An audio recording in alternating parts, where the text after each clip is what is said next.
नमस्कार, मी आरती आणि आपण पाहताय आवाज इंडिया मराठी शोध सत्याचा। चला तर मग एक नजर टाकूया आता सध्याच्या घडीच्या महत्त्वाच्या घडामोडींवर। लाडकी बहीण योजनेतील अपात्र महिलांकडून आधी मिळालेल्या रकमेची वसुली केली जाणार नसल्याचे मुख्यमंत्री देवेंद्र फडणवीस यांनी स्पष्ट केले आहे। ज्यांनी केवायसी प्रक्रिया पूर्ण केली आहे त्यांना लाभ मिळत राहील। तसंच सरकार पुन्हा एकदा केवायसी विंडो सुरू करण्याच्या तयारीत असल्याची माहिती त्यांनी दिली। मात्र योजनेचा लाभ घेणाऱ्या 14,000 पुरुषांकडून वसूल केली जाणार असल्याचंही त्यांनी सांगितलंय। जवळपास 9 महिने सातत्याने पाठपुरावा केल्यानंतरही ज्यांनी केवायसी केली नाही ते अर्थातच कुठला तरी एखादा निकष पार पाडत नाही, म्हणून त्यांनी केवायसी केली नाही।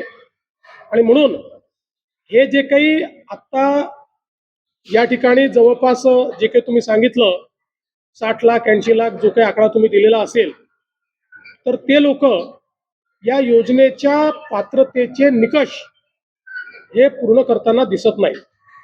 जवळपास 1,70,00,000 महिला, थोडं आकडा कमी अधिक असेल 3-4 हजार पण 1,70,00,000 महिला ज्या आहेत या निकष पूर्ण पार करतात, त्यांची केवायसी झालेली आहे, त्यामुळे त्यांना लाडक्या बहिणीचे पैसे मिळतच राहतील। ज्यांनी केवायसी केली नाही त्यांना आता आम्ही पैसे देणार नाही, पण त्यांना दिलेले पैसे आम्ही वसुली करणार नाही। मात्र 14,000 ज्या पुरुषांनी पैसे घेतलेले आहेत त्यांच्याकडनं मात्र पैसे हे वसूल केले जातील। त्यामुळे नीट सायंटिफिक प्रोसेसने या सगळ्या गोष्टी केल्या आहेत आणि आजही यांच्यापैकी कोणी जर केवायसी करणार असेल तर आम्ही विंडो ओपन करायला तयार आहोत आणि त्यांना लाभ द्यायला तयार आहोत। आजही ज्यावेळेस आपण जेवढ्या लाडक्या बहिणींना लाभ देतो, देशातल्या कुठल्याही योजनेपेक्षा आजही सर्वात मोठी योजना ही महाराष्ट्राची आहे। आजही देशामध्ये एवढा लाभ 1,70,00,000 कुठलंच राज्य देत नाही जे महाराष्ट्र देतं। नवनाथ बन यांनी उद्धव ठाकरे गट आणि खासदार संजय राऊत यांच्यावर टीका केली आहे। राऊत आणि ठाकरे यांच्यातील मतभेद आता उघडपणे दिसत असल्याचा दावा त्यांनी केलाय। आदित्य ठाकरे राऊतांचा प्रभाव कमी करत असल्याचंही बन यांनी म्हटलंय। तसंच बाळासाहेब ठाकरे यांच्या विचारांपासून दूर गेल्यामुळे ठाकरे गटाला निवडणुकांमध्ये पराभवाचा सामना करावा लागल्याचा आरोपही त्यांनी केलाय। संजय राऊत, तुम्ही नेमकं शेपूट कुठे घातलं होतं जेव्हा राहुल गांधींच्या मांडीला मांडी लावून बसत होता? तेव्हा तुम्ही हिंदुत्ववाद सोडण्याचं पाप केलं आणि स्वतः शेपूट घालून सोनिया गांधींच्या चरणी जाऊन बसलात, राहुल गांधींची गुलामी करायला लागलात। सत्तेसाठी, खुर्चीसाठी शेपूट घालून वंदनीय हिंदू हृदय सम्राट बाळासाहेब ठाकरे यांचे विचार सोडून संजय राऊत तुम्ही काँग्रेसच्या दावणीला आपला संपूर्ण पक्ष बांधला। तेव्हा तुम्हाला लाज वाटली नाही? तेव्हा तुम्हाला त्याचं काहीही वाटलं नाही? आज भारतीय जनता पार्टीमध्ये जे लोक येतात किंवा जे नेते येतात ते पंतप्रधान नरेंद्र मोदीजींच्या नेतृत्वाकडे बघून येत आहेत। त्यांना माहीत आहे की या देशाला पुढे घेऊन जाण्याचं काम हे पंतप्रधान नरेंद्र मोदीजी आणि देवेंद्रजीच करू शकतात। त्यामुळं मोदीजींच्या नेतृत्वावर विश्वास ठेवून, हिंदुत्वावर विश्वास ठेवून काँग्रेस असेल, उभाटा गट असेल किंवा वेगवेगळ्या पक्षातील लोक भारतीय जनता पार्टीच्या सोबत येतात। कारण भारतीय जनता पार्टी वाढवणं आमचं काम आहे आणि उभाटा गट संपवणं हे संजय राऊतांचं काम झालेलं आहे।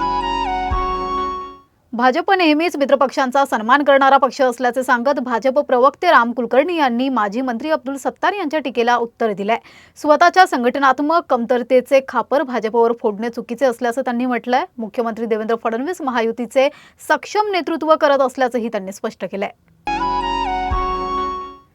पुणे आणि पिंपरी चिंचवडमधील विषारी दारू प्रकरणाच्या तपासात मृतांचा आणि बाधितांचा खरा आकडा समोर आणण्यासाठी व्यापक मोहीम राबवण्याची गरज असल्याचं मत शिवसेना नेत्या डॉक्टर नीलम गोरे यांनी व्यक्त केलंय। त्यांनी CID कार्यालयाला भेट देत तपासाचा आढावा घेतला। तसंच नागरिकांना थेट तक्रारी आणि पुरावे सादर करता यावेत यासाठी CIDचे संपर्क कार्यालय सुरू करावे आणि अधिकाऱ्यांचे संपर्क क्रमांक सार्वजनिक करावेत अशी मागणी त्यांनी केली आहे। तुमच्या माध्यमातून एखादं आवाहन खेड्यापाड्यातील लोकांना कळावं की अशा प्रकारची लक्षणं येऊन पुण्याहून दगावलेला कोणी असेल व्यक्ती तर त्याची माहिती कुटुंबियांनी द्यावी किंवा त्यांच्यावरती कोणी दबाव आणून मुद्दाम त्यांना गायब करतायत का हे पण तपासलं जावं, अशा संदर्भातली सूचना झाली। दुसरं जे आरोपीचे लोक असतात ते बऱ्याच वेळेला लोकांची अशी दिशाभूल करतात की CID तर एक दिवस तपास करून जातात आणि नंतर तुमची गाठ लोकलच लोकांशी आहे.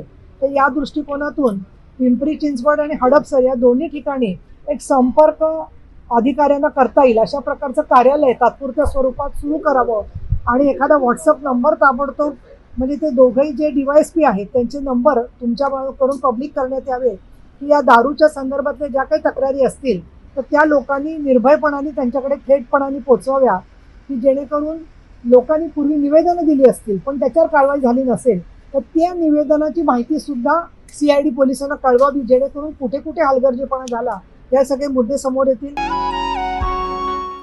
राज्य सरकार शेतकरी कर्जमाफीच्या निर्णयाच्या अंतिम टप्प्यात असताना किसान सभेने महत्त्वाची मागणी केली आहे. कर्जमाफीसाठी गठीत समितीचा अहवाल सार्वजनिक करण्यात यावा आणि त्यातील अटी शर्ती तत्काळ जाहीर कराव्यात असं किसान सभेचे म्हणणे आहे.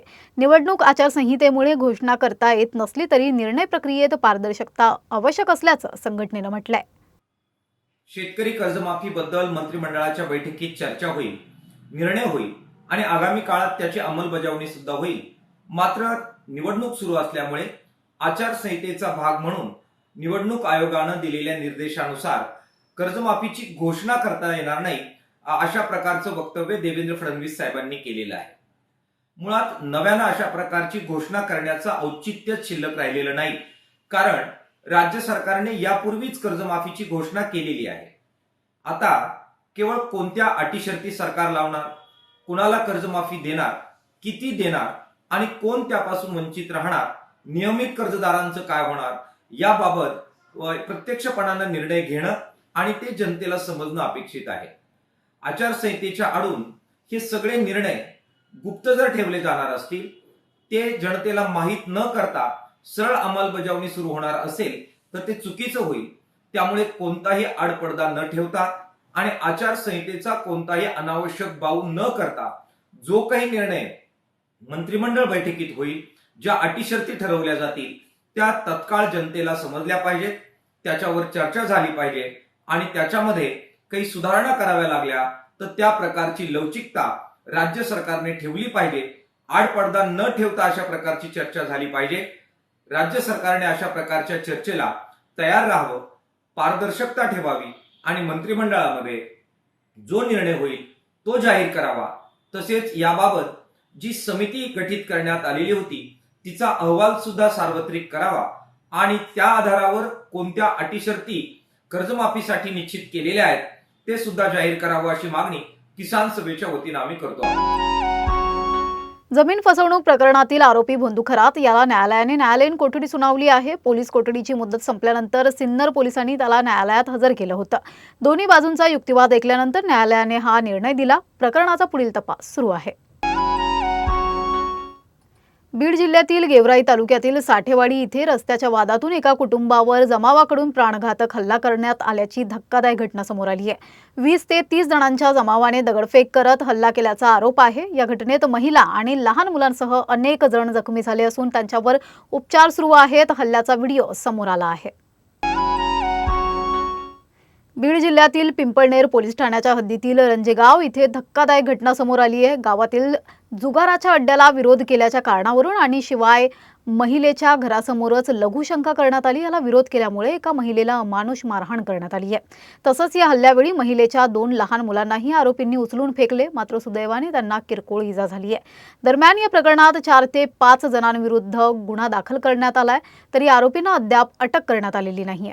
मारहाण केली. 5 जण होते, ते पत्ते खेळत होते. मी म्हणलं पत्ते खेळतात तुम्ही?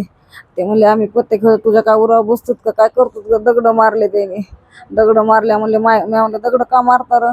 म्हणले आम्ही मारले नाही, माय घाले तो डोळ्याने बघितलेस का दगड मारले? अरे म्हणलं धडाधडा वाजायला लागले तर दगड नका मारू र.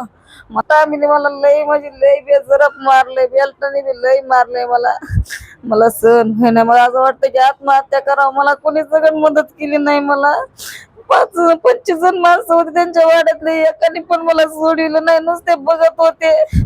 एकाने पण मदतीला धावले नाही. माझे पोरं माझ्या अंगावर पडत ढकलून दिले. माझ्या पोराला पण बेल्टाने मारलं, माझ्या दिदीला पण उचलून फेकलं.